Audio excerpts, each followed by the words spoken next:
First, determine the job number. This number needs to be determined on the computer. If the number is 1, tap the screen in sequence.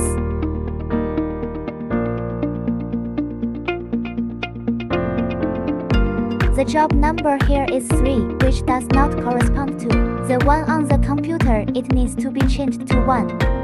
Click Save. Click Laser Tracking. Change the job number here to be the same. Click to return. Now test laser positioning tracking. Move the robot to any point behind. Insert a moved motion instruction. Now this position is our starting position.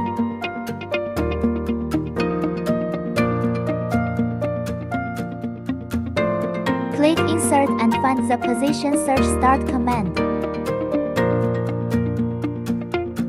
Select laser line. Click to insert. Click Static Positioning. This function is to read the current position information scanned by the laser line. Add a little delay. Then insert the end command. Insert moved instruction. Enter GP001. Now start testing the positioning function.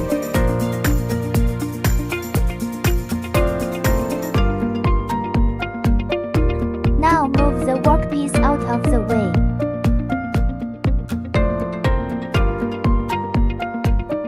Click to run the program.